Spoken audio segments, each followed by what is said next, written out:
ceci, c'est la construction de ce bâtiment. Ici, les plateaux de béton avec les colonnes et les cloisons qui sont accrochées à des cadres.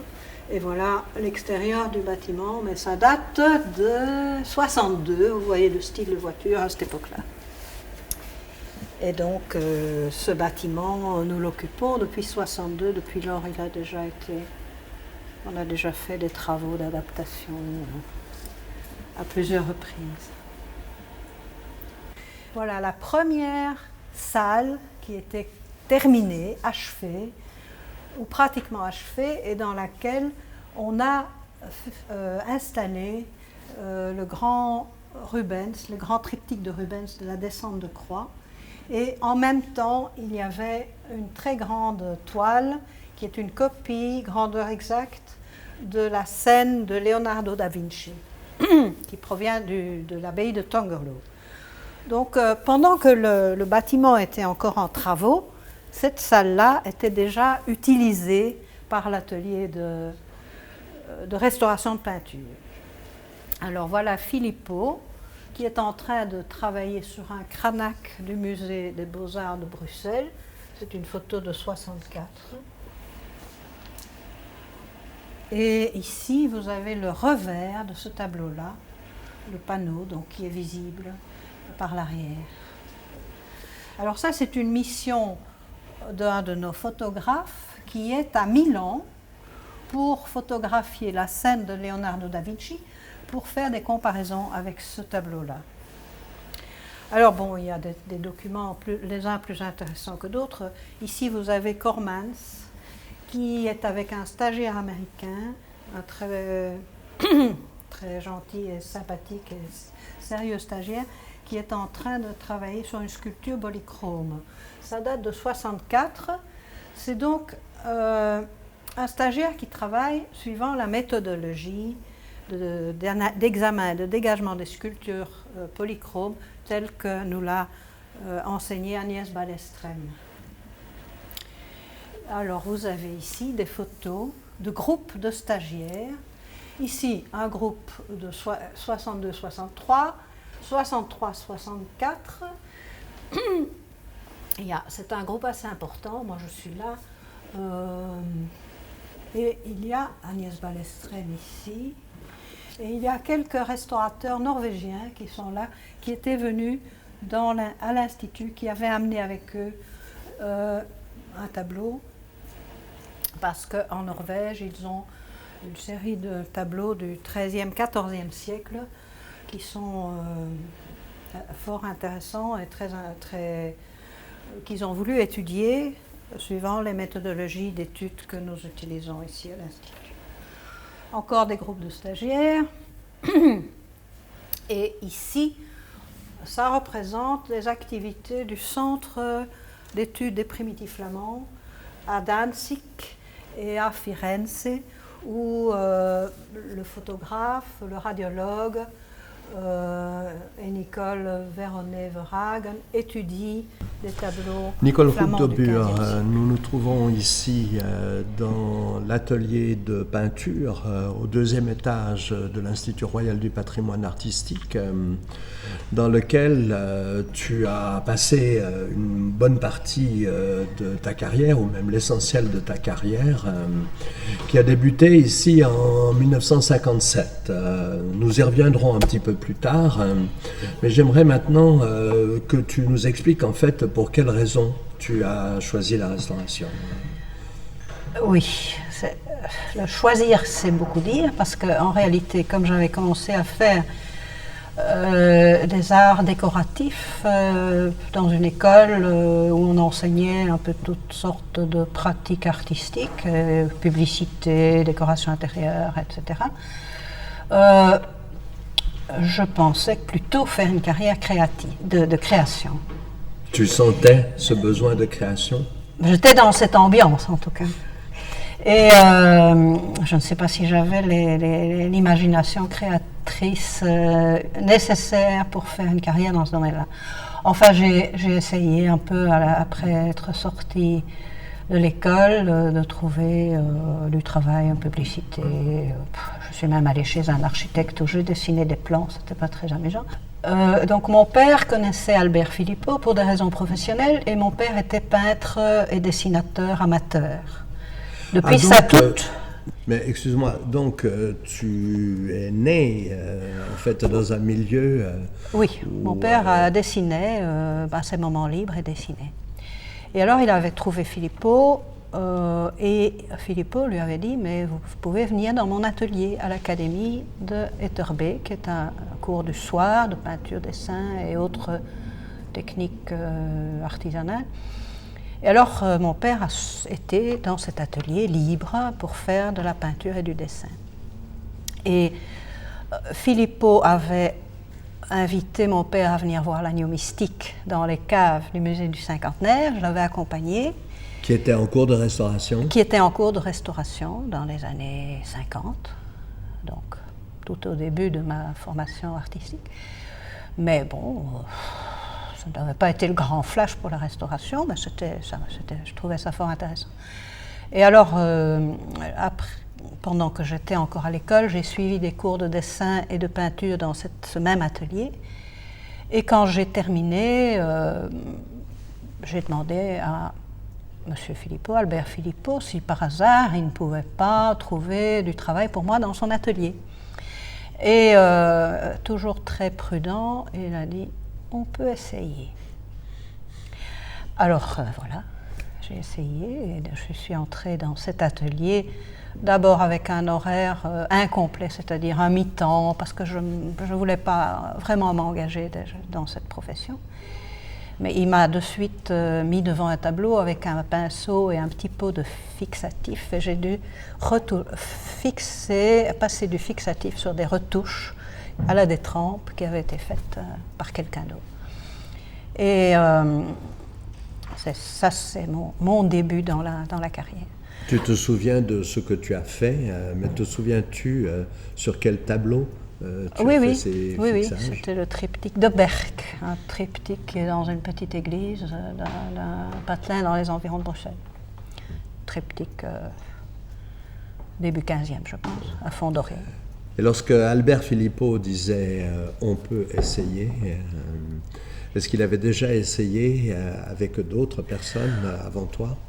Oh, je pense, oui. Et il y avait d'ailleurs 2 collaborateurs. Il y avait son assistante, Mademoiselle de Waals, que j'avais rencontrée à ce cours de peinture et dessin, parce qu'elle suivait aussi ce cours, et un autre collaborateur de l'IRPA,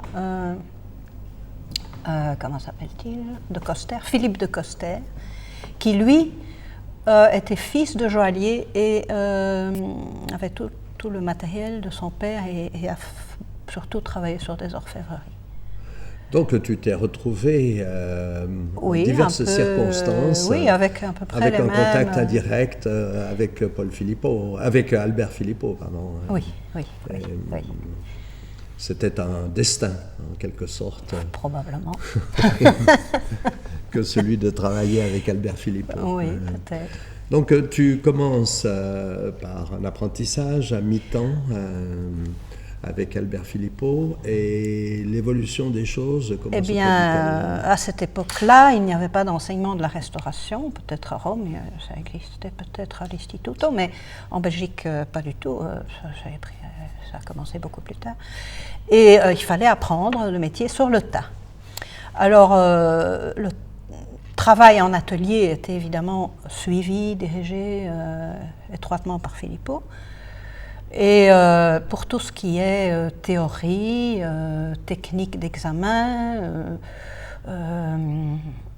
méthode, radiographie, infrarouge, ultraviolet, toutes ces choses-là, j'ai dû apprendre par l'expérience, en regardant, en discutant avec les photographes. Il y avait très peu de livres sur ces questions à cette époque-là. Et on avait... L'atelier de peinture dans la cave du musée du Cinquantenaire était un peu un centre, un pôle d'attraction. Les photographes y venaient. Et il y avait là le chef d'atelier du service photographique, Roger Verstegen, qui était un remarquable photographe qui expliquait très bien ce qu'il faisait et qui avait des discussions avec Filippo. Filippo lui demandait de montrer sur le document photographique ce que lui voyait. Il ne disait pas comment ça devait être photographié, mais il disait « je voudrais qu'on voit le relief de ci et de ça ». Et Roger s'arrangeait pour le mettre en pratique. Et parfois, il devait recommencer, mais enfin, les résultats étaient très bons. C'était les photos noir-blanc? Noir et blanc, oui. Des photos 18-24 qui étaient reproduites par contact, donc des photos de très grande qualité. Alors, Cormans venait très souvent dans l'atelier discuter avec Filippo. Parce qu'à cette époque, c'est-à-dire à la fin des années 50, quelle était la fonction de Cormans? Cormans était le directeur fondateur de l'Institut du patrimoine artistique, qui ne s'appelait pas encore comme ça, mais qui avait été engagé par l'égyptologue Jean Capart comme chimiste pour créer un laboratoire. On en reparlera peut-être devant tout à les l'heure, documents, devant les documents oui, qui existent ici, photographiques, à l'IRPA. Mais en fait, ce noyau initial de l'IRPA était en quelque sorte accepté par le musée du cinquantenaire, oui, qui offrait des locaux. Oui. C'est-à-dire que Cormans faisait partie du personnel du musée du cinquantenaire. Et puis il y a eu un détachement, enfin il faudrait voir l'historique dans le dernier bulletin, le 50e anniversaire, là où Madame Asquelin explique toute la création de l'Institut. Et Cormans a alors créé un service de documentation photographique en rachetant des fonds de documentation, mais alors en envoyant des photographes dans les différentes villes, pas pour les musées, mais surtout pour les églises, les villes, les bâtiments, pour faire une documentation photographique qui, au moment de la guerre, était vraiment un souci important. Hein. Il fallait documenter des choses qui allaient peut-être disparaître du fait des guerres. Et pour faire ça, il avait engagé une série de jeunes gens qui étaient sans emploi et qui, peut-être, s'ils n'avaient pas eu cet emploi, auraient été envoyés dans les camps de travail en Allemagne. Ces jeunes photographes ont même été parfois cachés dans le musée de façon à éviter des rafles de jeunes gens que les Allemands faisaient là où ils pouvaient trouver des jeunes gens en âge de travailler. Et alors, petit à petit, cet institut, c'est après la guerre que Cormans s'est adjoint un service, la collaboration de Filippo, et que la conservation-restauration s'est alors développée. Tout en maintenant cette équipe de photographes. Ah oui, oui. Les photographes, d'ailleurs, ils se sentent, les anciens de cette époque-là, il n'en reste plus beaucoup, mais ils se sentent les fondateurs, la base de l'Institut. Avec une certaine raison. Ah oui, bien sûr. Oui. Et il devait être au moment où l'Institut a vraiment démarré dans son travail de restauration.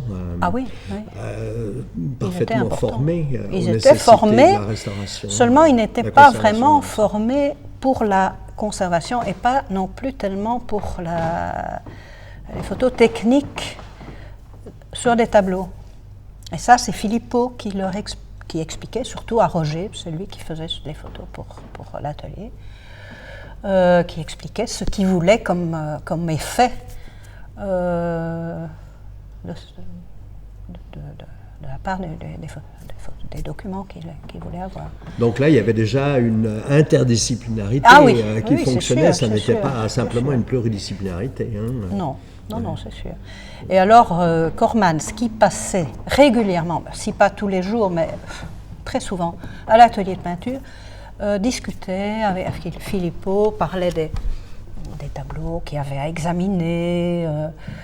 Filippo avait l'approche esthétique et technique, et puis Cormans, l'approche de la documentation photographique, radiographique, etc.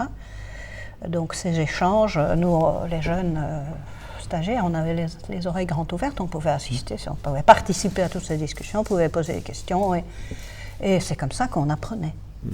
Alors une autre personne qui a beaucoup contribué à ma formation générale, c'était René Sneyers, parce que René Sneyers, comme chimiste, venait tous les jours, si pas 2 fois par jour, parler avec Filippo. Et là, Filippo lui expliquait ce qu'il faisait, puis Sneyers parlait de matériaux, de produits, qu'il fallait employer ou qu'il ne fallait pas employer, de la qualité des produits et tout ça. Et donc, là aussi, on apprenait beaucoup de choses à travers leurs échanges. Et alors, au point de vue histoire de l'art, il y avait déjà à ce moment-là le Centre d'études des primitifs flamands, dont une secrétaire était Nicole Véronnet-Verhagen. Qui a été créé quand, tu te souviens, le Centre des primitifs flamands, juste après fin la des guerre. années 50. Fin des 57, années 50. je crois. Ah oui, 57. Je crois que c'est 57. Au moment où tu commences ta formation de restauratrice. Oui, oui. Alors là, avec Nicole, j'ai eu beaucoup de contacts. Elle m'a parlé des primitifs flamands, etc. Et puis, il y avait aussi Paul Filippo, qui venait beaucoup à l'atelier et qui se mettait devant un tableau et commençait à faire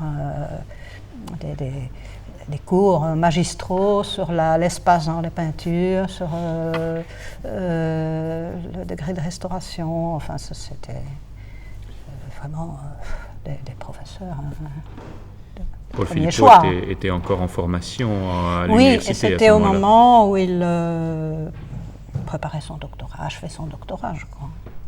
Et alors, il y avait aussi, à ce moment-là, Taubert, qui est passé comme stagiaire ou comme ami de Paul, et qui discutait beaucoup alors de leur doctorat réciproque, parce que Taubert faisait son doctorat aussi à ce moment-là.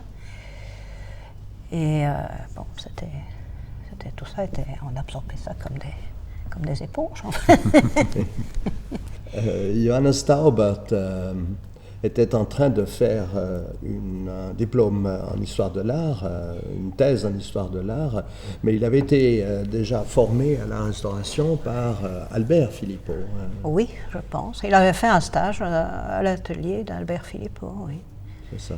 Lorsque tu dis... c'était avant que tu n'entres. Je n'ai pas vécu ça. C'est ça. Mais lorsque tu dis il avait fait un stage à l'atelier d'Albert Filippo, cet atelier est celui qui se trouvait au musée du Cinquantenaire, c'est ça? Oui. Parce qu'il avait quand même un atelier privé aussi, Albert Filippo. Oui, il travaillait chez lui.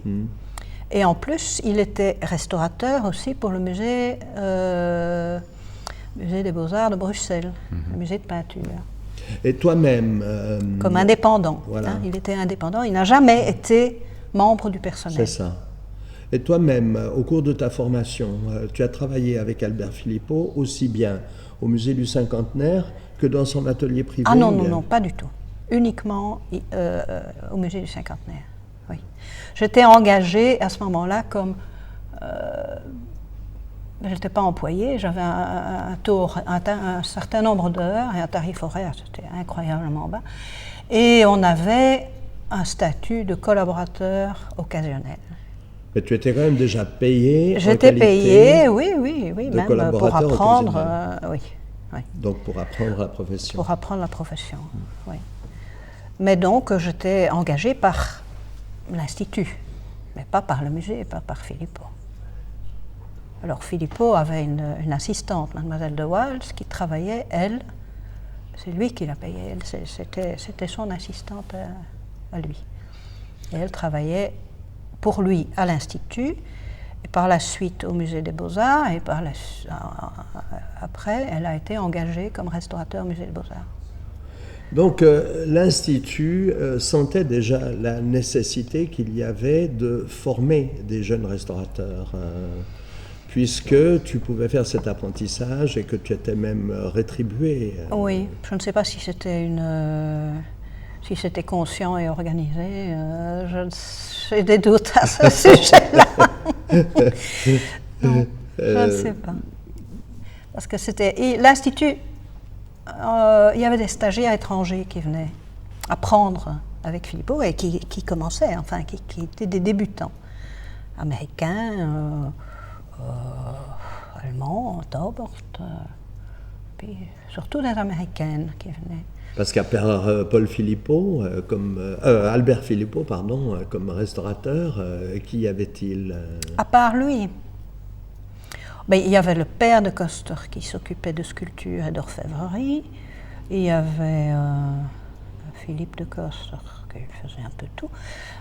Il y avait Charlier qui était, je ne me souviens plus de son prénom, mais qui travaillait avec Filippo, qui s'occupait des supports, bois et toile, qui faisait les doublages, et qui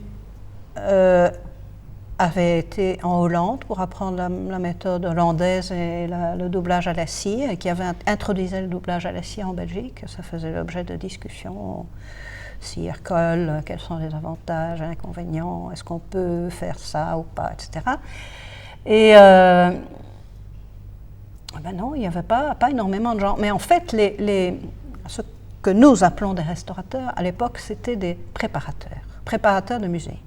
Ils avaient le statut de préparateur de musée et ils n'avaient aucune formation de restauration.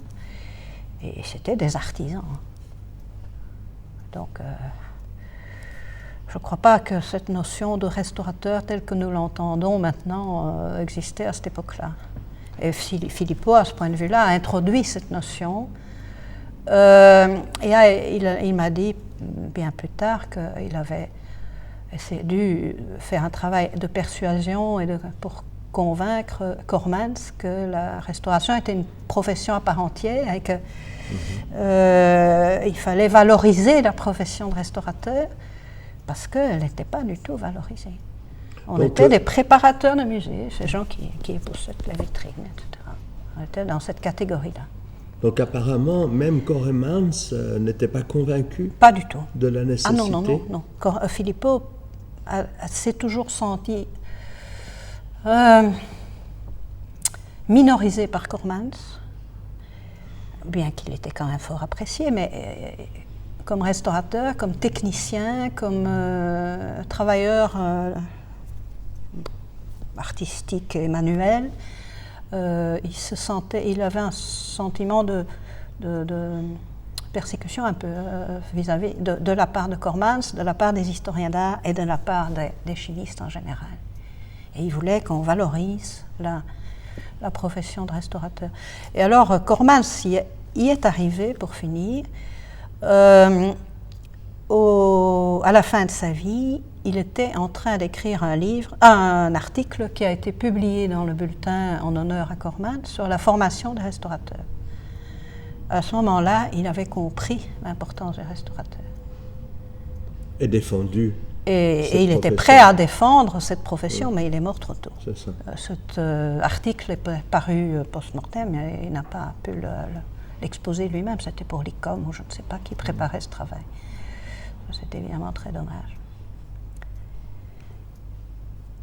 Et tu parlais des historiens de l'art, parce qu'il y avait déjà des historiens de l'art aussi à l'IRPA. Il y avait, oui, les historiens d'art qui s'occupaient des documents photographiques, et puis ceux du Centre des primitifs flamands. Mais quand Filippo voyait une rivalité, ou enfin un petit problème avec les historiens d'art, il pensait surtout à des historiens d'art qui enseignait à l'université, comme Mademoiselle Sulzberger par exemple, qui était sa contemporaine à l'académie, et qui n'aimait pas du tout la restauration, qui n'aimait pas de voir des documents, qui n'aimait pas de voir des photos. Elle ne voulait pas regarder les radiographies, par exemple. C'était de la technique, c'était pas une approche de l'art, quoi. Hein. Elle enseignait la technologie à l'université de Bruxelles. Et puis alors, un autre historien d'art, c'était le comte Borgrave d'Altena, qui était le directeur du musée du Cinquantenaire, qui est connu pour des articles sur les retables brabançons, et qui était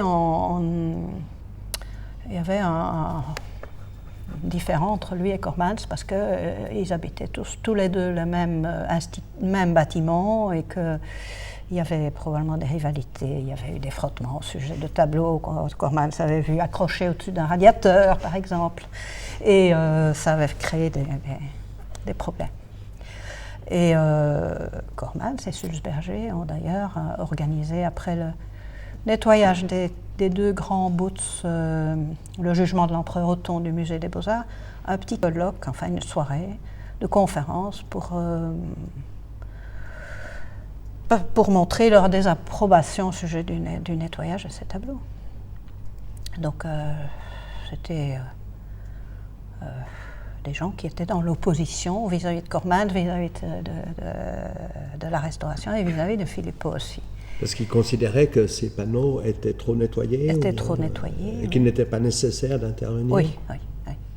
Bon, on n'a pas eu de polémique très grave, pas comme en Angleterre, mais il y a quand même eu un peu de réaction après ce nettoyage-là. Et alors, au moment du traitement de la numismatique, là aussi, il y a eu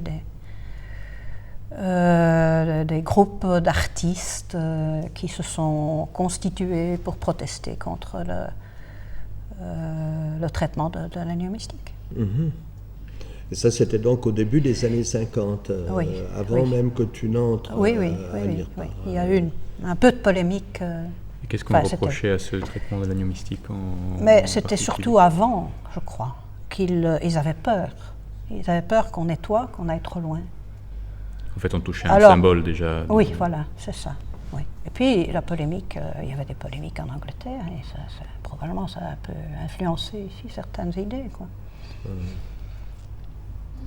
Mais si on voit maintenant ce polyptyque de la numismatique, il a été très très peu nettoyé. Il y a encore pas mal de vieux vernis jaunes sur ce tableau, sur l'ensemble. Qui, d'après toi, était déjà parfaitement sensible dans leur chromatisme à la fin de cette restauration. Oui. Mais le public, même le public spécialisé, historien d'art, n'était pas du tout préparé à voir des tableaux nettoyés. Ça, c'était un choc. Approche encore romantique. Voilà, oui, mais ça, c'est ce genre d'idée subsiste toujours, on le sait. Et c'est ce retable-là sur lequel dont un des panneaux a été peint, réalisé en fait complètement. Par Van der Weken, son prénom, je ne sais plus, qui était le beau-père de Philippot, avec lequel Albert Philippot a appris la restauration. Et donc, Van der Weken était le père de la femme d'Albert Philippot. Et qui était restauratrice. Il était restaurateur. Non, je ne crois pas. Non, sûrement pas. Van der Weken avait un atelier de restauration dans lequel Albert Philippot a travaillé. Ils ont travaillé ensemble sur beaucoup de tableaux flamands du XVe siècle pour le musée de Bruges ou d'autres musées. Et puis, quand Cormans s'est associé avec Philippot, Cormans se méfiait de Van der Weken, parce que Van der Weken était un restaurateur vraiment de la vieille école, qui chipotait un peu, faisait des imitations, probablement qu'il doit y avoir dans certains musées américains quelques authentiques Van der Weken du XVe siècle. Et il était extrêmement habile à la copie de la peinture flamande du XVe siècle. Ils avaient d'ailleurs mis au point une matière, une technique de peinture à base de blanc d'œuf pour essayer de reproduire cette matière particulière, brillante, très dure, très satinée, enfin, lisse, mais très résistante des primitifs flamands. Lorsque tu dis ils avaient, c'était Paul Philippot et son beau-père. Albert Philippot. Albert Philippot, pardon. Et son beau-père. Parce que ils ont employé des trempes au blanc d'œuf, et comme c'est des trempes séchées très rapidement sur la palette. Il devait travailler en milieu humide et j'ai entendu que Van der Weycken a même travaillé sur un tableau au fond d'un puits pour être dans un milieu humide et que sa détrempe ne sèche pas. Je ne sais pas si c'est vrai, mais enfin, c'est une histoire amusante. Tu l'as connu toi-même Non, je ne l'ai pas connu. Je l'ai peut-être vu l'une ou l'autre fois. Mais alors, la copie de l'agneau mystique, c'est le volet des juges intègres, un des volets du registre inférieur de l'agneau mystique, qui avait été volé et qui n'a jamais été retrouvé. Il a été volé avant la guerre. Et donc, on possédait une copie très fidèle de Michel Coxy, peintre de Philippe II. Philippe II aurait voulu avoir l'agneau mystique à Madrid, mais il n'a pas pu l'avoir, alors il a fait faire une copie. Cette copie, extrêmement fidèle, mais qui manque toute la luminosité, toute la rondeur des formes typiques de Van Eyck. Donc c'est une copie un peu sèche. Elle est dispersée dans plusieurs musées. Il y en a à Berlin, il y en a à Munich, il y en a au musée des Beaux-Arts ici. Et c'est d'après cette copie que Van der Weycken a fait une nouvelle copie pour remplacer le panneau manquant dans l'agneau mystique. Et ça s'intègre magnifiquement bien, il faut le savoir pour le remarquer. Alors il a fait une copie, donc certainement à l'aide des trompes au blanc d'œuf, avec une base craquelée. Donc la préparation est craquelée. C'est le faux intégral. Du travail de faussaire. C'est documenté, évidemment. Alors on ne peut pas l'accuser d'être faussaire, mais toute la technique y est. Quoi. Oui. Et tu as appris en fait de telles techniques avec Albert Filippo? Non, parce que Albert Filippo était très scrupuleux, très rigoureux. Il ne voulait pas jouer il voulait être restaurateur, et restaurateur très rigoureux, ne rien fausser, laisser les lacunes retouchées visibles, discernables en tout cas pour les musées. Ce qu'il a fait dans le domaine privé, ça c'est peut-être un peu différent, mais en tout cas dans le domaine musée et patrimoine national, là, il était extrêmement rigoureux dans ses interventions. En fait, c'est remarquable qu'il ait cette attitude face à son travail, alors qu'il a été formé par son beau-père. Oui, mais c'était une nature tout à fait différente. Le beau-père était quelqu'un qui voulait montrer ses capacités, faire des choses extraordinaires, et Filippo était respectueux de l'œuvre d'art à tout prix, et mettre en valeur l'œuvre d'art, que les retouches passent au second plan, soient discrètes, passent au second plan, ne pas jouer de ses capacités de peintre virtuose pour faire des intégrations extraordinaires ou invisibles, mais rester toujours en deçà de l'œuvre d'art, s'occuper surtout de la bonne conservation et puis de la remettre en valeur en faisant des intégrations de lacunes qu'on appellerait illusionnistes maintenant, mais quand même discernables. Et alors, il y a eu aussi l'influence romaine, qui est les théories de Brandy qui ont fait leur chemin aussi, qui tombaient à ce moment-là. De ces, oui, bien sûr. Théories, oui, parce que Paul Filippo était élève de Brandy. Oui, déjà à cette époque-là. Déjà à cette époque-là. Donc, ces idées faisaient leur chemin en Belgique aussi. D'une certaine manière, la théorie de Brandy, l'approche que Brandy avait de l'œuvre d'art et de la restauration, ont confirmé Albert Filippo dans ses choix. Je pense, oui. Oui, je pense que ça doit être dans ce sens-là que ça s'est passé. Oui. Et tu commences ton apprentissage en faisant des fixages Non. Non, le fixage était réservé à plus tard parce que c'était vraiment une opération quand même très délicate. Et j'ai commencé par faire, chose peut-être étonnante, mais j'ai commencé par faire de la retouche. Ah.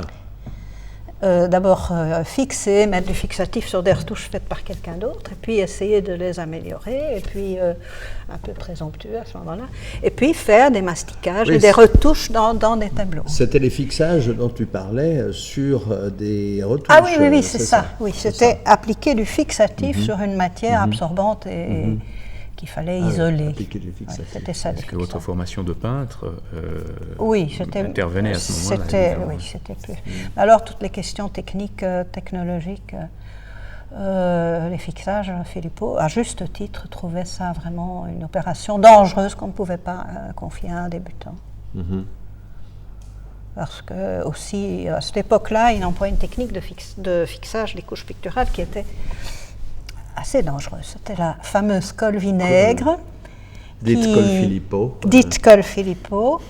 Donc une protéine animale dissoute dans un acide acétique dilué à la concentration d'un vinaigre et qui avait une action ramollissante sur les préparations à la craie, pour ne pas dire dissolvante, mais enfin ça fonctionnait sans dégâts, dans la plupart des cas probablement parce que cette préparation à la craie était imprégnée d'huile. Mais dans certains cas, quand la préparation était contenait très peu de colle et était très peu isolée, ça faisait des dégâts irrémédiables. C'est pour ça qu'on devait toujours faire des petits tests sur les bords. Mais donc c'était une technique de refixage assez qui présentait un risque. Et donc il fallait... qui devait être évalué par le restaurateur. Oui. Il n'y avait pas moyen de faire autrement. Il fallait l'évaluer sur l'objet même. Elle est toujours utilisée très peu. Dans certains cas. Très peu. Oui. On l'a encore utilisée sur les 2 grands Rubens de la cathédrale d'Anvers. Parce que là, l'aspect de la surface de la peinture était très fort en cuvette. Et on voulait raplatir un peu ces cuvettes. Et on souhaitait les aplatir un peu, enfin légèrement, pour avoir un aspect plus lisse de la couche picturale et ne plus avoir cet effet de réflexion de la lumière qui, dans des zones sombres, était assez dérangeait assez fort. Mais je pense que même parmi les jeunes restaurateurs qui travaillent ici, il y en a peu qui connaissent cette technique. De la colle Filippo? De la colle Filippo. Ah bon? Oui. Ah, c'est étonnant. Ah oui, mais je n'ai pas beaucoup encouragé, moi, l'utilisation de cette colle. Parce que c'est quand même très, très, très dangereux. Oui, mais ça fonctionnait. Ça fonctionnait. Alors, il y a des cas où, après avoir essayé d'autres choses, on essaye ça aussi pour voir si on a un bon résultat. Mais bon, moi, personnellement, je l'ai pas mal utilisée. Je crois que j'en ai encore dans mon dépôt, parce que plus elle est vieille, ah oui, meilleure ça se conserve indéfiniment. Et voilà, c'est ça, indéfiniment. C'est... Et en fait, tu considères que les jeunes restaurateurs ne doivent pas au moins être informés de ce que pouvait être la colle Filippo? Oui, je les informe, et dans les cours que j'ai donnés à la Cambre, j'ai parlé de cette technique, mais avec des avertissements au sujet des risques que ça présente. Les risques, c'est ça. Alors je ne sais pas s'ils l'ont utilisé, mais bon, actuellement on essaye, si on emploie des colles animales, on essaye de travailler très localement et d'avoir des dilutions de colle et de passer de l'acidité. Voilà. Tu parlais de la retouche. Oui. Il n'y avait pas une question que tu veux poser? Oui, il y avait une question, mais justement j'essayais, on a parlé de la colle au vinaigre, mais ça c'était... Donc c'est une technique que Van der Weken et Filippo ont développée pour imiter la matière des primitifs flamands, qu'il a employé pour la copie de l'agneau mystique, mais qui était aussi utilisée pour la retouche des lacunes dans les tableaux. Alors,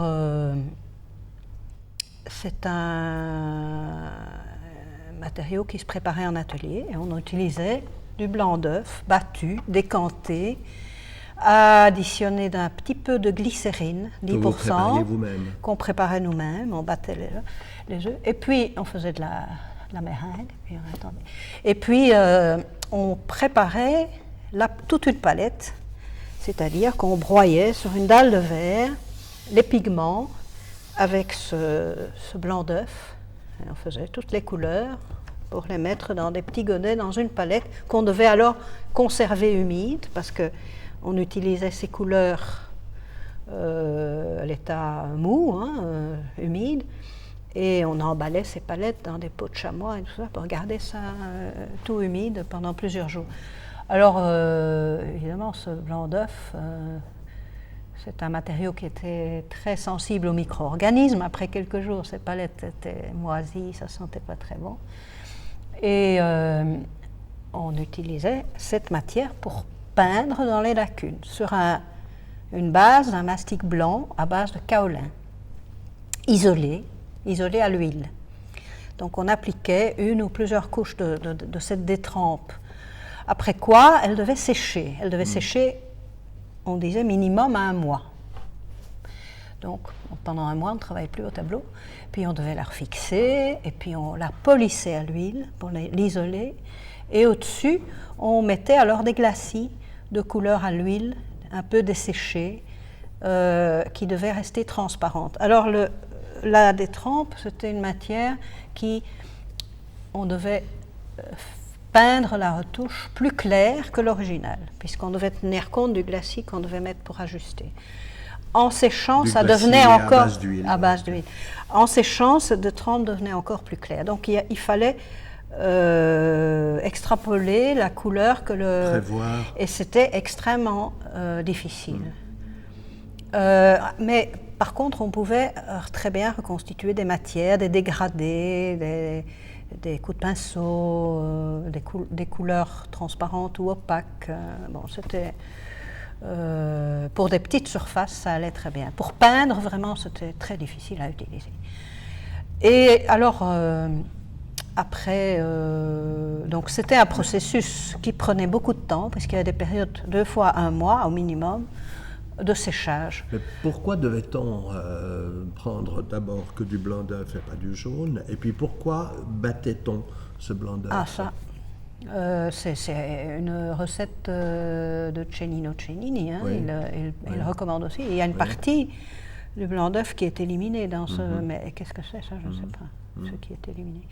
D'autre part, si on fait une détrempe avec du jaune d'œuf, on a une matière qui ne sèche pratiquement pas, qui ne durcit pas, qu'on peut encore griffer à l'ongle après X mois.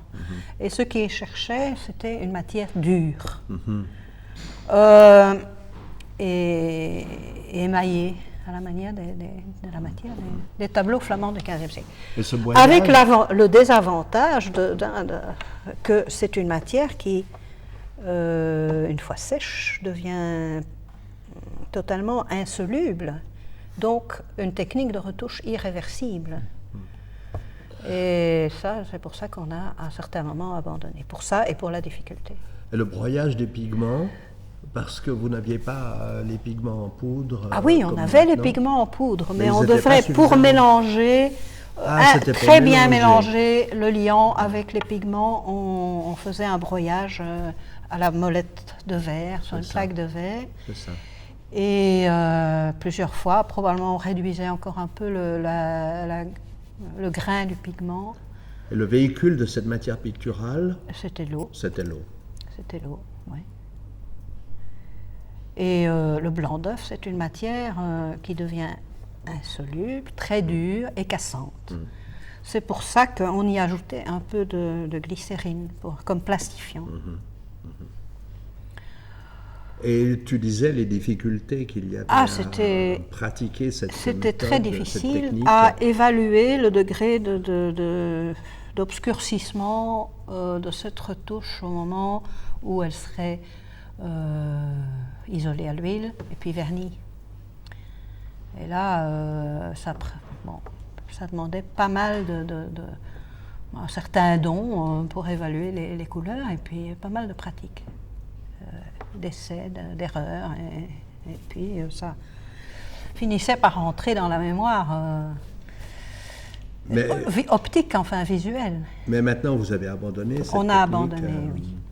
On a abandonné. Parce que c'était trop difficile. D'une part pour ça. Et je citerai mon collègue Georges Messens, lui, quand il avait des stagiaires et qu'il devait leur apprendre, il disait, pour arriver à apprendre cette technique, il faut 20 ans de pratique.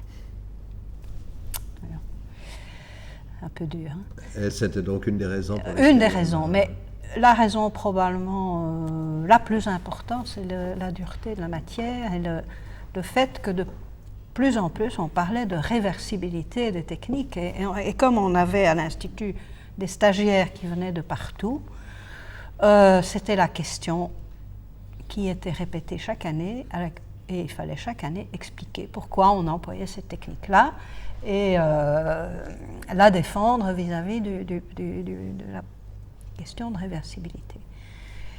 Et une des personnes qui a beaucoup contribué à ce qu'on change de technique, c'est Régine Wittermann, parce qu'elle trouvait que c'était quand même pas possible d'employer une technique aussi irréversible. Et elle a d'ailleurs écrit dans un des bulletins, à un certain moment, on cherchait une autre technique de retouche, on a essayé différents produits synthétiques. On a fait des comparaisons de techniques utilisées dans d'autres institutions, et elle a écrit avec Edith de Witt un article sur cette question-là. Les différentes techniques de retouche utilisées dans le monde de la restauration. On pourra peut-être en reparler demain avec Régine, parce que ça me paraît un discours essentiel qui démontre l'intérêt qu'il y a à faire des comparaisons avec les différentes méthodes utilisées dans les pays qui étaient considérés comme à la pointe de la restauration dans les années 50. Et en fait, ce que j'aimerais, c'est que tu nous reparles peut-être encore de Paul Coremans et puis d'Albert Philippot, que tu as, en particulier Albert Philippot, côtoyé quotidiennement pendant des années. Oui, mais Paul Coremans, qui était le directeur fondateur, c'était un grand monsieur, dans tous les sens du terme. Il était grand, il était mince.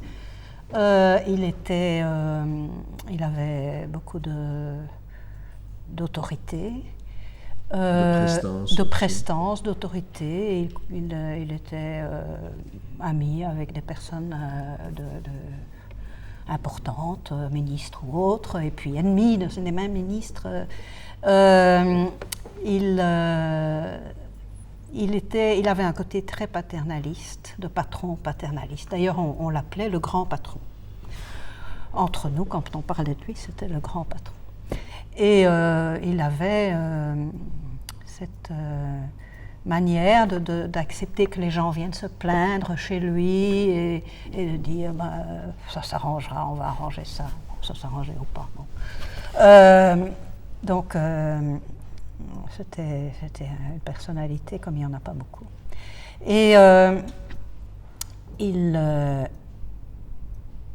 a côtoyé toutes les personnes importantes dans la profession, dans le monde entier. Il faisait beaucoup de voyages pour l'ICOM, dans des pays lointains, pour donner des conseils pour la conservation des monuments publics, Borobudur, enfin des tas d'endroits. Parce qu'il a été l'un des fondateurs de l'ICOM. Probablement, oui.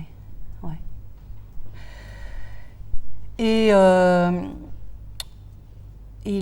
au moment où on a nettoyé alors l'agneau mystique, il était lui-même, où l'agneau mystique a été en restauration à l'IRPA, il faisait partie du groupe qui était chargé d'étudier les tableaux pour le Weaver Report, chargé d'étudier le degré de nettoyage des tableaux de la National Gallery à Londres.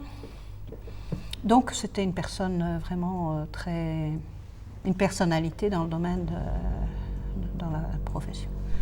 Et je me souviens moi-même de la gentillesse, de la simplicité avec laquelle il recevait les personnes qui le sollicitaient. Oui. Parce que j'avais l'intention de faire un stage, c'était en 1960, je crois, ou 61, à l'IRPA. C'est dommage que ça ne s'est pas produit. Et voilà. Mais je me souviens très bien de ce personnage, très impressionnant. Oui, il aimait beaucoup très ouvert, les contacts humains, il aimait beaucoup les jeunes stagiaires, au cours de ses voyages, il en recrutait, où il faisait miroiter l'intérêt de venir faire un stage à l'Institut. Et beaucoup de ces stagiaires qui venaient du Japon, d'Indonésie, de Thaïlande, de partout, le connaissaient déjà avant. Et il aimait aussi faire des petits voyages, des excursions. On peut avoir sur certaines photos probablement qu'on avait une année, on a fait un petit voyage à Dijon pour aller voir les primitifs flamands au musée de Dijon. Cormans aimait bien d'organiser des activités sociales avec les stagiaires et on a même été faire un petit voyage en Bourgogne, à Dijon et à Beaune pour voir les hauts lieux de la peinture où il y a des tableaux de primitifs flamands. Et puis on a fait un voyage à Madrid aussi parce qu'il avait contribué à la création de l'Institut de Madrid et il voulait nous montrer cet institut, nous montrer comment il fonctionnait. Il a même aussi un jour organisé une sortie pêche en étang parce c'était un monsieur extrêmement professionnel qui passait tout son temps au travail, qui restait tard le soir à l'Institut et qui avait seulement une activité de loisir, c'était la pêche en étang ou en rivière. Et il a organisé un jour un pique-nique avec pêche en étang avec les stagiaires. C'était très sympathique. Et en fait, la pêche, pour lui, c'était ses vacances aussi. C'est comme ça qu'il est allé une année en vacances en Norvège, pêcher le saumon. Et il a rencontré des collègues norvégiens. Et c'est comme ça qu'on a établi une très bonne relation et collaboration avec un groupe de restaurateurs et de chimistes norvégiens qui sont venus ici, qui sont même venus avec des tableaux. Et ça a commencé le noyau d'une bonne équipe à Oslo et à Bergen. Donc à l'instigation de Paul Cormans. Je crois qu'effectivement, une bonne partie de la renommée internationale de l'IRPA est due au goût qu'avait Paul Cormans pour les relations publiques sérieuses, j'entends, oui, la relation professionnelle internationale. Oui, ça c'est sûr. Et on parlait tout à l'heure d'Albert Philippot. Oui, je voudrais encore dire quelque chose au sujet de Cormans. Oui. Ce texte qu'il a préparé au sujet de la formation des restaurateurs, à un certain moment, il devait écrire ce texte et il avait déjà des idées, il avait déjà préparé.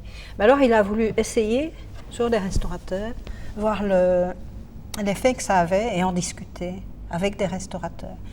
Alors il a organisé un week-end où il a invité Agnès Ballestrem et moi, et nous accompagnait aussi M. Iwasaki, qui était le chef qui était ici comme pour une année sabbatique. Et nous sommes partis dans la voiture de Cormans, en Allemagne et au Luxembourg.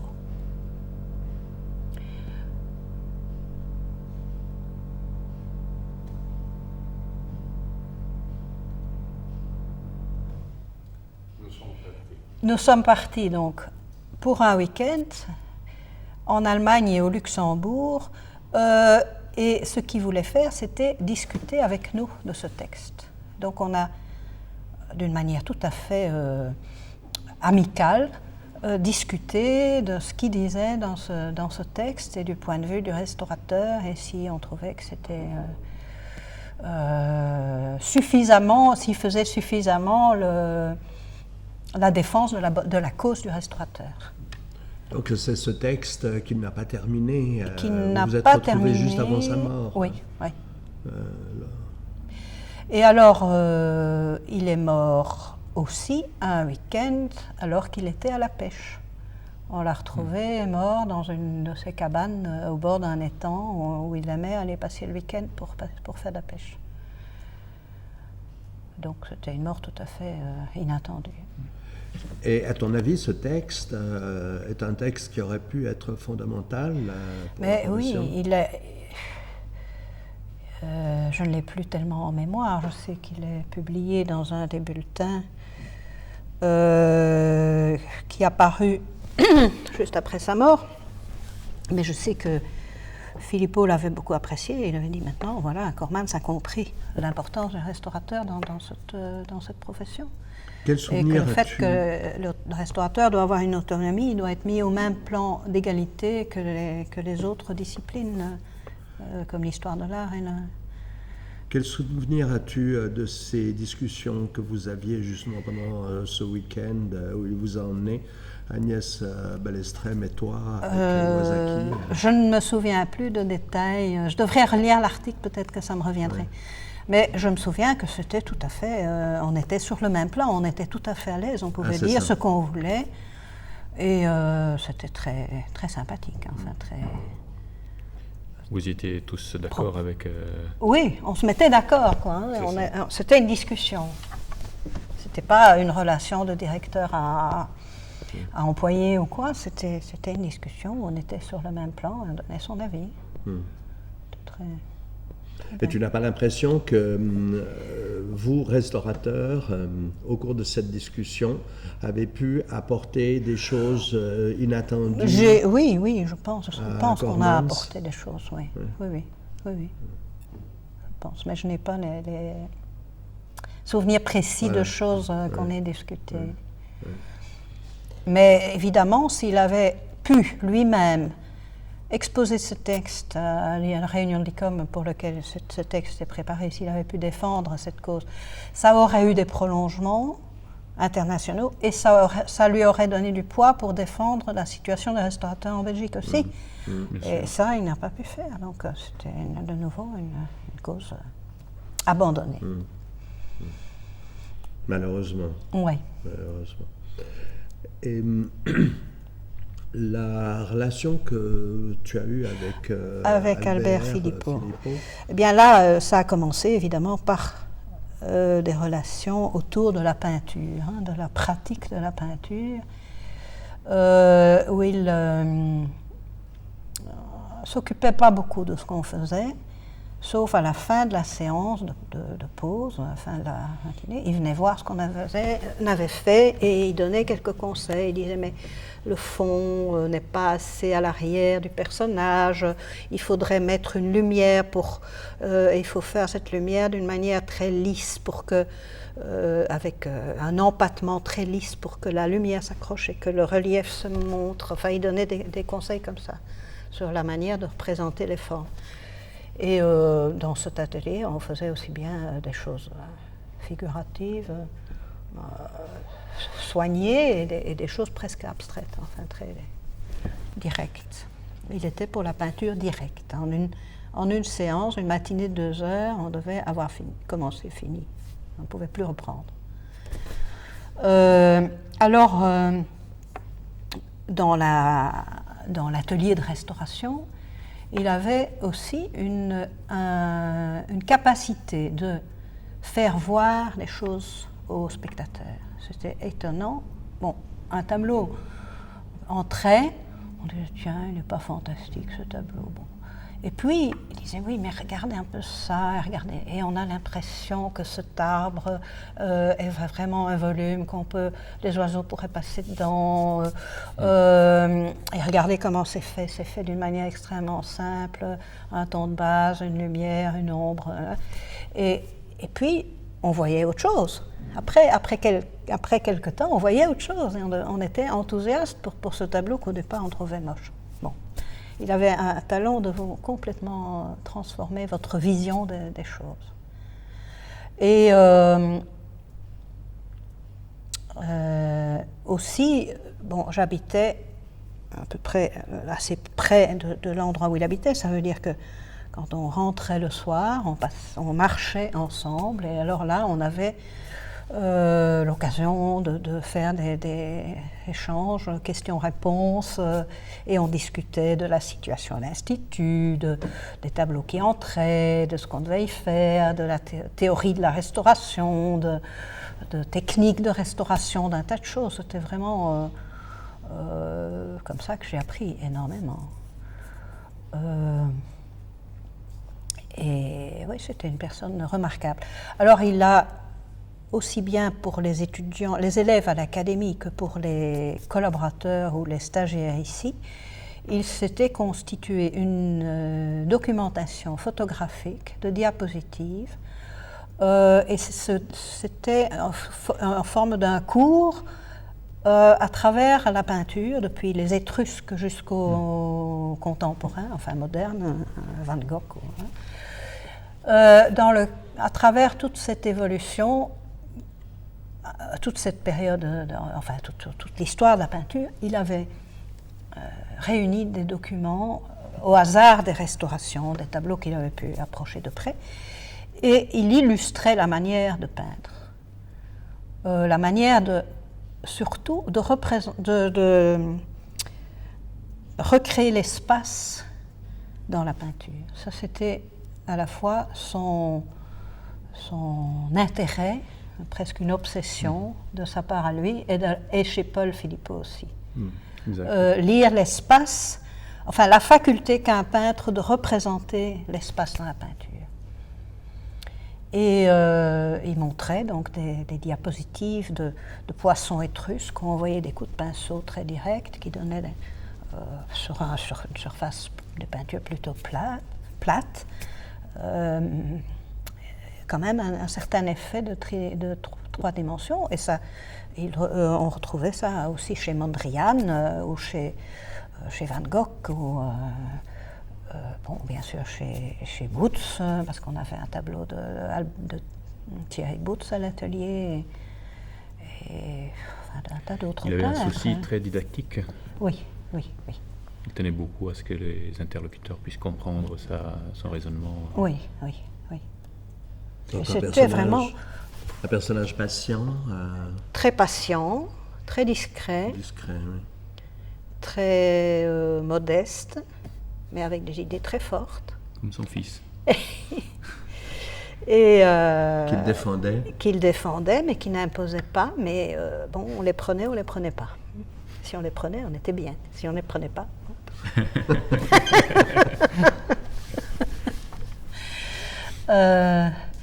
Mais bon, alors il a eu, pendant qu'il était à l'IRPA, on a eu des tableaux qui venaient pour lui, qui lui étaient confiés, des tableaux prestigieux. Parce que ces œuvres étaient confiées directement à Paul Philippot, non pas à Albert. Albert Philippot. Ils étaient confiés à l'Institut, mais surtout parce que c'est lui qui était là. Thierry Boots, le triptyque de Memling du musée de Bruges, le maître de Flémal de Louvain, Rubens d'Anvers, évidemment. Enfin, ça ne créait pas quelques problèmes à l'intérieur de l'IRPA il n'y avait pas de concurrents, pas tellement de concurrents. Apporter les œuvres pour Albert Philippot. Il n'y avait pas vraiment d'une concurrence, il n'y avait pas d'autres restaurateurs. Les restaurateurs de peinture travaillaient avec lui. Parce que toi-même, en fait, si tu as choisi la restauration de peinture de Chevalet, que ce soit sur toile ou sur panneau, c'est dû à la personnalité professionnelle d'Albert Philippot, ou bien c'est un choix personnel que tu as fait? Pourquoi, par exemple, n'aurais-tu pas fait la restauration de sculptures polychromées? Mais ça n'existait pas. Voilà. C'est simple. La sculpture polychrome, ça n'existait pas. On s'occupait de sculpture, mais dans un autre atelier, et on grattait. des choses qui ne tenaient pas. On consolidait les bois en les plongeant dans le bassin, le bain de cire chaude. Pour unifier l'aspect, on badigeonnait du brun. C'était une réparation plus que... On réparait des morceaux, mais l'aspect polychromie, l'aspect de surface, on ne savait pas que ça existait. Là, il a fallu que Agnès Ballestrem arrive comme stagiaire en 61-62, et elle a été une pionnière dans ce domaine-là. Elle nous a tout montré, tout appris, parce que c'était vraiment il ne se passait rien d'intéressant. Enfin bon, il y avait quand même des sculptures qui venaient, mais c'était pas... Il vaudrait mieux pas aller voir ce qu'on a fait à cette époque-là. Et alors, elle a travaillé sur un Christ, une crucifixion. Elle a dégagé une polychromie, elle a fait des tests, comme elle avait appris à Bonn avec Wilhelmsen. Elle a fait des tests en escalier, elle a découvert une polychromie originale, ou en tout cas très ancienne, avec les cheveux du Christ qui prolongeaient les formes sculptées. Et elle a fait ce dégagement avec binoculaire, tel qu'on le fait maintenant. Mais on n'avait jamais vu ça avant à Bruxelles. Elle a eu un rôle pionnier ici. Tout à fait pionnier, oui. Et d'ailleurs, parmi les personnes qui m'ont fort influencé au cours de ma formation, elle est une des personnes importantes, ça c'est certain. Nicole, ce matin, nous avons dit et répété que tu avais commencé ta formation en 1957. Or, vérification faite, nous avons remarqué que tu avais commencé en 1955, donc 2 ans de plus au service de la restauration. Et nous avons dit et répété aussi que tu avais fait un apprentissage. Alors, ma demande, c'est quand et qui a décidé que cet apprentissage était terminé? Ça, c'est une question difficile parce que un apprentissage en notre métier n'est jamais terminé. On a toujours des choses nouvelles. On peut dire qu'on continue toujours à apprendre. Mais aussi, à cette époque-là, je dois constater, comparé à maintenant, que on restait apprenti ou assistant beaucoup plus longtemps. Il fallait commencer à attraper des cheveux gris pour qu'on ose vous confier des responsabilités. Et,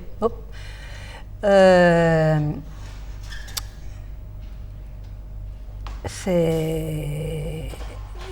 Comparé à maintenant, on voit les gens qui sortent d'école et qui commencent de suite à faire des restaurations, à avoir leur atelier, tout ça, et qui sont capables, qui sont bien formés, et qui, suivant évidemment d'une personne à l'autre, ça varie, mais ils prennent des responsabilités très jeunes. Donc, je peux difficilement répondre à cette question par une date en ce qui me concerne, mais je pense que à partir du moment où j'ai commencé à prendre des responsabilités dans l'organisation de l'atelier, j'avais déjà une formation suffisamment solide pour prendre des responsabilités à un certain niveau. Enfin, il y avait toujours Philippot qui chapeautait les travaux, qui prenait des décisions importantes sur des choses à faire. En fait, ce que tu viens de dire sur la nécessité de l'expérience pour pouvoir vraiment prendre des responsabilités dans le domaine du travail que nous exerçons rejoint ce que Laura Moura disait et dit toujours encore, qu'il faut 10 ans pour former un restaurateur. Et parlant de Laura Moura, quand tu avais pratiquement terminé ton apprentissage, tu as pu partir à Rome. Et comment ça s'est-il fait? Pour quelles raisons es-tu parti à Rome? Mais j'aurais toujours voulu pouvoir aller faire un stage à l'étranger pour voir d'autres méthodes, d'autres ateliers, d'autres pratiques. Et Filippo n'était pas très enthousiaste, en tout cas les restaurations qui se faisaient soit en Angleterre, soit aux États-Unis n'étaient pas du tout appréciées. Les nettoyages qu'on jugeait trop poussés, etc. Et par contre, Rome, c'était une institution rivale dans une certaine mesure, parce qu'on ne pratiquait pas les mêmes méthodes, on avait d'autres approches, mais quand même c'était une institution sœur aussi, puisque organisée à peu près de la même manière qu'ici. En plus, Paul Filippo avait des très bonnes relations avec Cesare Brandi, avec les Mora. Qui était le directeur. Cesare Brandi, qui était le directeur à l'Istituto Centrale. Et j'étais très curieuse de voir pratiquer des techniques dont on parlait beaucoup ici, comme par exemple les doublages à la colle, les retouches au moyen d'aquarelle et de trapeggio, les nettoyages qui veillaient à conserver la patine.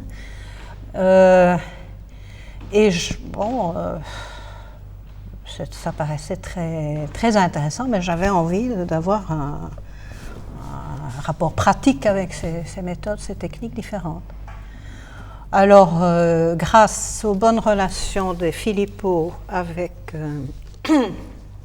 les responsables de l'Istituto Centrale et les Mora, j'ai pu obtenir une bourse, je crois qui était donnée par l'ICROM, et une bourse d'échange culturel.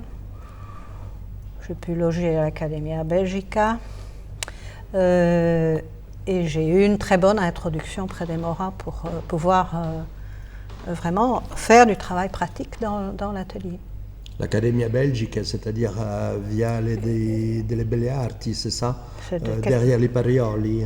Derrière la Piazza del Popolo. Ah, derrière Piazza del Popolo. Derrière les jardins de la Villa Borghese. C'est ça.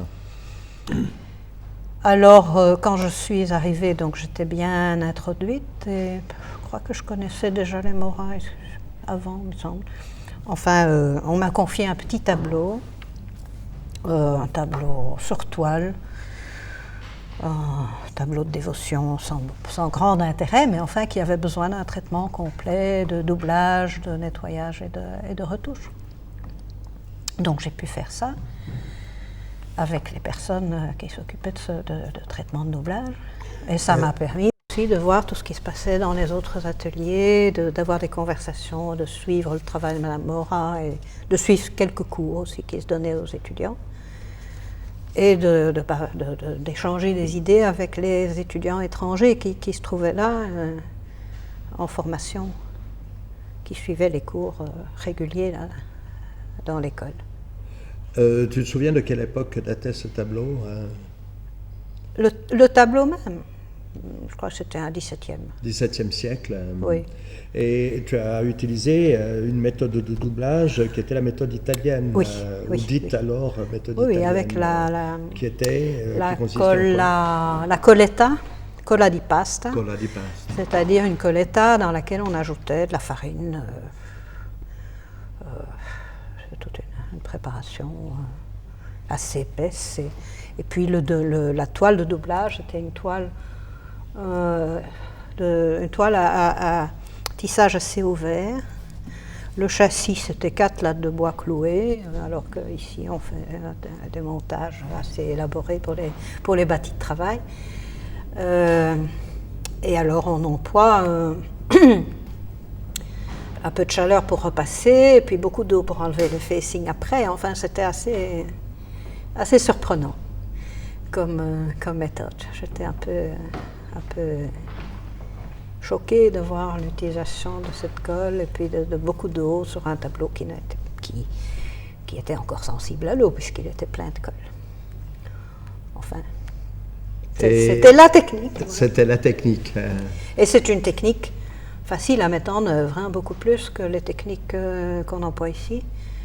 On peut faire ça dans son salon, dans sa cuisine. Enfin, si le top format n'est pas très grand, il n'y a pas tellement de... C'est une technique moins élaborée, très simple. Mais tu considérais que c'était plus dangereux pour le tableau, hein? Ça me paraissait plus dangereux pour le tableau, oui. Et oui. tu l'as... Et puis aussi, ça rigidifie énormément le tableau, parce que par la suite, quelqu'un m'a envoyé d'Italie un tableau qui est arrivé ici roulé dans un tube en carton. Quand on m'avait demandé de le dérouler et de le fixer sur un châssis. C'est un tableau qui appartenait à quelqu'un à Bruxelles. Quand j'ai reçu ce tableau, que je l'ai enlevé du carton, il est resté exactement dans la même forme que quand il était enroulé. Alors, pour arriver à le dérouler, il n'était pas question de le forcer, ça serait cassé. J'ai dû donc attendre, le mettre sur une table, attendre qu'il se détende. Et puis, quand j'ai voulu fixer les bords, c'est une matière extrêmement cassante. Parce que ce tableau était donc rentoilé. Il avait été rentoilé à Rome avec la technique italienne. Et on me l'avait envoyé, puis je trouvais que c'était un peu fort dénaturé. Enfin, la toile, le tableau était fort dénaturé. Rigidifié et difficile à manipuler. Et donc, tu n'as pas réutilisé cette méthode? Je n'ai plus utilisé cette méthode. Je sais que cette méthode a toujours des partisans, enfin, mais il y a différentes techniques, différentes préparations, différentes recettes. Il y en a peut-être qui sont moins artisanales, plus raffinées que celle-là. C'est possible, que je ne connais pas vraiment. Parce que ici, vous utilisiez... Ici, depuis que je suis ici, on a toujours, depuis le début que je suis entrée à l'Institut, on employait la scie. Scie résine. Scie résine. Que le rentoileur qui travaille pour Filippo avait été apprendre cette méthode en Hollande et qu'il avait introduite ici. Et que par la suite, Georges Messens a perfectionné, a développé, a adapter certaines choses. Et par la suite, Dominique Verlot, qui a fait des grands toilages de grandes toiles, a aussi adopté des matériaux plus légers pour les manipulations. Et on a continué encore à faire des rentoilages à la scie résine. Seulement, il faut bien dire qu'on ne fait pas énormément de rentoilage ici. La plupart des tableaux que nous avons sont des tableaux sur panneau. Et parmi les tableaux sur toile qui viennent ici, il y en a beaucoup pour lesquels, un grand pourcentage, pour lesquels on ne fait pas de rentoilage, ou on ne fait pas, soit qu'il n'y ait pas de nécessité de consolidation de la toile et de la couche picturale. Et on essaye de plus en plus d'éviter cette opération qui transforme quand même très fort le tableau. Dans quel sens? Eh bien, si on part d'un tableau qui n'a jamais été rentoilé, toute forme de rentoilage transforme très fort, rigidifie, du fait de coller quelque chose à l'arrière, ça rigidifie, transforme l'état de surface parce qu'on veut corriger certaines déformations, mais certaines déformations sont inhérentes à la nature du tableau, aux déformations provoquées par la traction de la matière picturale. Si on a affaire à un tableau qui a déjà été rentoilé, alors évidemment, c'est peut-être ce genre de mal a peut-être déjà été fait, mais malgré tout, c'est quand même une opération extrêmement lourde. On doit enlever les matériaux, gratter à l'arrière, faire des cartonnages. Et puis, alors, le matériau qu'on va employer pour faire le doublage va quand même pénétrer dans la toile, dans la couche picturale, que ce soit de la cire ou de la colle. En fait, c'est ça le but, puisqu'on veut consolider. Mais c'est quand même des matériaux des nouveaux matériaux qu'on a introduits dans l'objet, quoi. Et qui peuvent avoir un effet sur l'aspect chromatique de la surface. Oui, ça c'est un sujet dont on parle beaucoup et on dit souvent, enfin, un des reproches qu'on fait à la cire, c'est que ça a un effet sur l'aspect chromatique. Mais il est certain que si on a affaire à une peinture mate et claire, un matériau absorbant, on n'emploie pas la cire, c'est exclu. Et ça, c'est vite vu. Si on dépose une goutte d'un solvant ou n'importe quoi sur une couche picturale et qu'on voit qu'elle change d'aspect, qu'elle fonce, ben, on n'emploie pas la cire, ça c'est clair. Enfin, c'est devenu clair. À l'IRPA, vous avez aussi introduit d'autres méthodes. On a introduit d'autres méthodes pour la consolidation de toiles qui ne supportent pas. Oui, qui ne supportent pas, qui soit ne supportent pas le changement de couleur qui serait provoqué par la cire, soit des doublages qui sont plus légers, qui font simplement un renfort de la toile et pour lesquels alors on évite toute pénétration de l'adhésif dans la toile et dans la couche picturale, où on essaye de réduire au minimum cette pénétration. Alors il y a eu une série de recherches suite à une conférence au sujet des rentoilages qui a eu lieu à Greenwich, je ne sais plus à quelle date, mais dans les années 60. Dans les années 60, oui, qui a suscité toute une série de recherches, de méthodes qu'on appelle les méthodes alternatives, et pour lesquelles on emploie des produits synthétiques, et on veille à ce que ces produits, ces adhésifs synthétiques restent localisés entre les deux toiles et qu'il n'y ait pas de pénétration dans la couche picturale. On a employé certaines de ces techniques ici aussi, par exemple la technique heat sealing, qui utilise un acétate de polyvinyle qu'on réactive en chauffant, ou alors la méthode avec la table à basse pression, dans laquelle on emploie un adhésif acrylique épaissi qui doit aussi rester en surface de la toile originale. Et alors, une technique que je crois peu d'ateliers utilisent pour les consolidations de toiles, mais que nous avons appris à connaître suite à un voyage au Japon, que Régine Ghislain et moi avons eu la chance de pouvoir faire, pour voir des techniques. À quelle époque? Dans les années fin 60, en 67. Nous avions eu des stagiaires japonais qui nous avaient montré, un stagiaire japonais qui avait travaillé dans un atelier de montage des peintures japonaises qui se font sur papier ou sur soie. Il avait montré ces techniques ici, en travaillant pour des pièces, des peintures japonaises du musée du Cinquantenaire.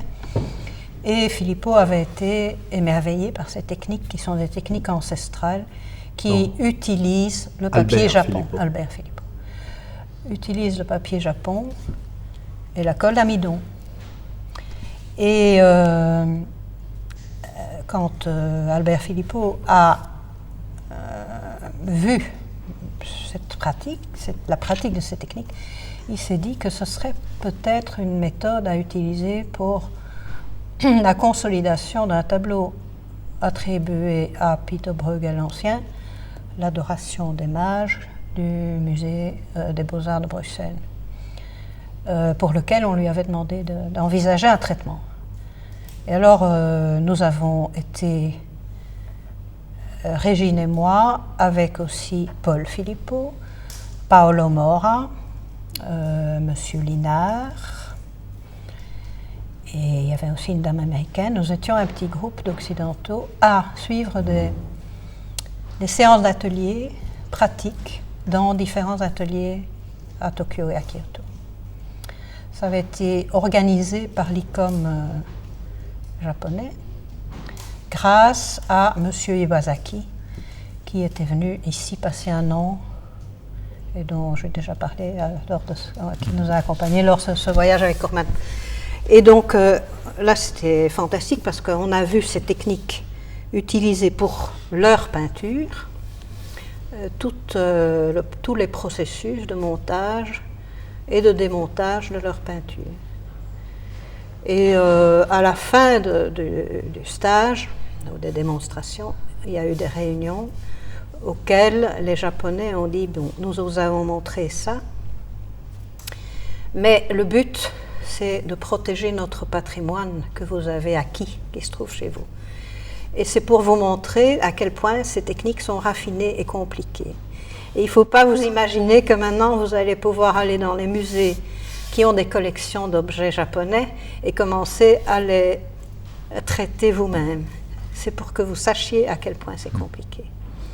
Mais nous avons quand même adapté alors ces techniques pour des peintures d'ici, de chez nous, qui demandaient une consolidation légère, mais quand même solide, et qui demandaient une réversibilité totale. Parce que ces papiers Japon, longue fibre, collés à l'amidon, on peut toujours les retirer en humidifiant légèrement et en pelant le papier.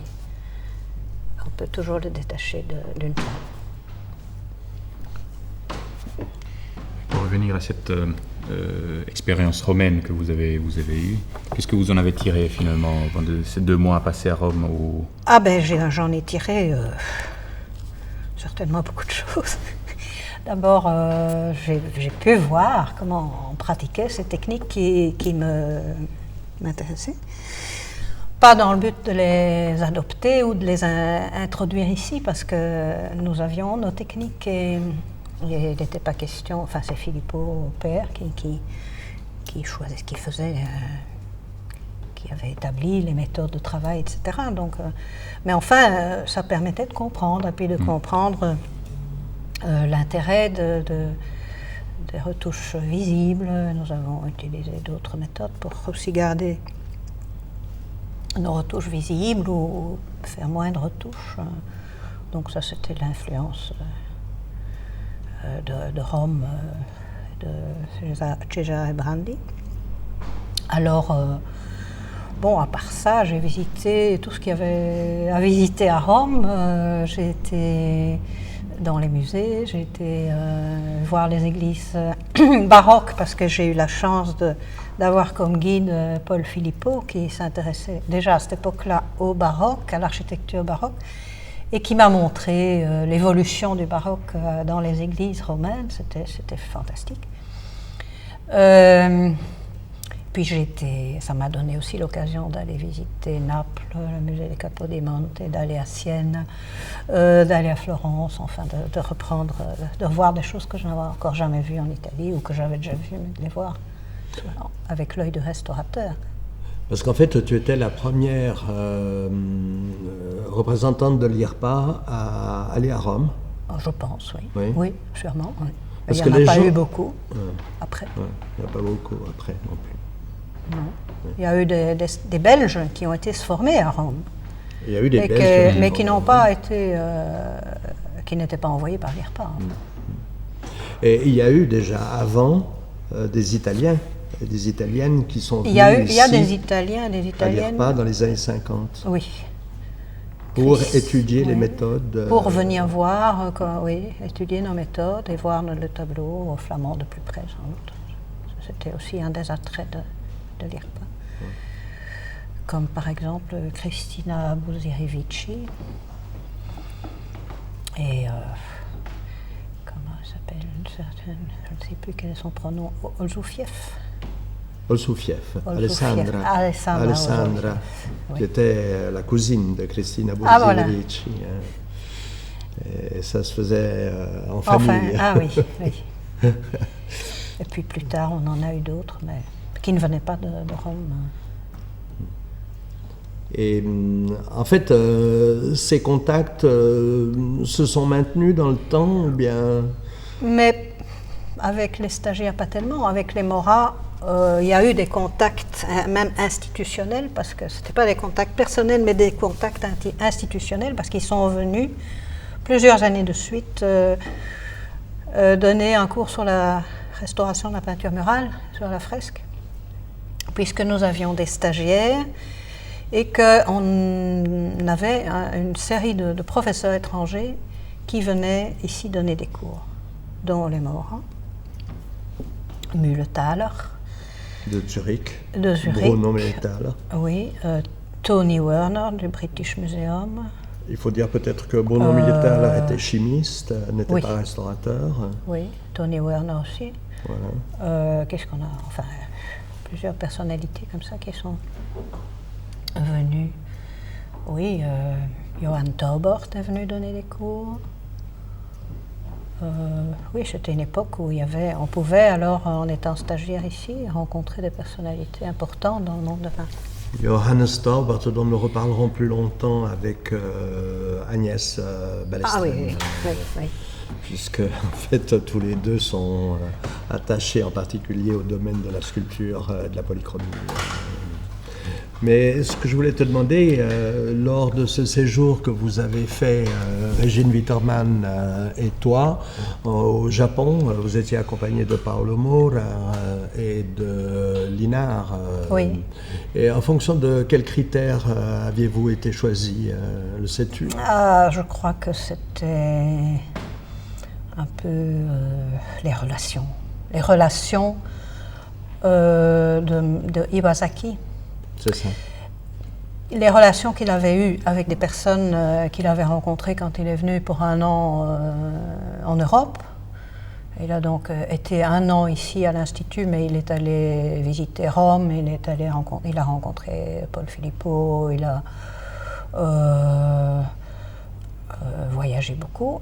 Et puis, on voulait quand même qu'il y ait un représentant français. Et on s'est demandé qui on pourrait peut-être inviter pour ce voyage. Et moi, je n'avais pas beaucoup de relations avec des restaurateurs français. C'était un monde un peu à part. Et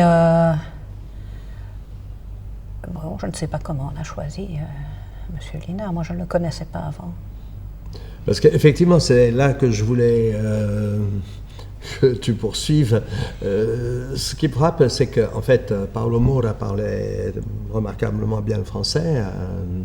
Régine et toi, Régine, toi tu es de langue française, tu es francophone. Régine parlait déjà très bien le français, d'origine allemande, elle était. Et puis, Linard, en fait, est-ce que c'est la connaissance de la langue française qui a présidé au choix? Que parliez-vous? Eh bien, je me le demande. Anglais ou français? Je me le demande. Nous avions des traducteurs, je crois, en français. Mais je ne suis pas absolument certaine parce que le stagiaire japonais qui était venu ici et qui avait déjà pratiqué ces méthodes ici, Tsutomu Sugiura, ne parlait pas français, il parlait l'anglais. Et les Japonais qui parlent français, c'est quand même assez rare. Parce qu'on aurait pu imaginer que dans cette délégation européenne, oui, il pouvait y avoir aussi, par exemple, un Allemand ou un Anglais, oui, c'est sûr. ou une Allemande et une Anglaise. Il y avait Régine qui était un peu assise entre deux chaises, ou qui représentait deux nationalités. Elle est allemande et elle travaille à Bruxelles, donc... Enfin, je crois qu'il ne faut pas trop chercher. En ce qui concerne les relations avec l'Istituto Centrale del Restauro, as-tu toi-même essayé de pratiquer la technique de retouche mise au point à l'Istituto? Ah oui, les tratteggio. Avec les tratteggio. Sur ce petit tableau que j'ai traité, nettoyé et retouché, j'ai employé les matériaux, le gesso et l'aquarelle. Et j'ai fait un sérieux effort pour arriver à faire une retouche intégrée dans un tableau très sombre par les tratteggio. C'était pas très facile. surtout un bleu foncé et mat. Bon. Et je me suis rendu compte que c'était quand même pas très évident. Je me suis rendu compte aussi que si on voulait travailler l'aquarelle, il faut une préparation de gesso, c'était très important parce qu'avec le kaolin, j'ai essayé ici, ça glissait, ça n'en avait aucun accrochage la matière. Donc des petites choses pratiques comme ça qui m'ont servi jusqu'à maintenant, quoi. Des expériences pratiques. Et alors, quand j'ai parlé avec des étrangers, il y avait des gens qui faisaient des trateggio dans l'atelier, des stagiaires, des étudiants qui faisaient des trateggio magnifiques, entre autres un garçon sourd et muet. Nicolas. Et puis il y en avait d'autres comme Lutzen Kuiper, le restaurateur du Rijksmuseum, qui est décédé maintenant. Lui, il me disait, les trateggio, moi en tout cas on me donne des tableaux sur lesquels je ne dois pas faire des trateggio parce qu'ils sont impossibles à traiter de cette manière-là, et j'emploie du vernis, j'emploie du blanc, je mélange du blanc à ma couleur, je fais... Bon. Il était visiblement pas convaincu, et en plus il faisait autre chose.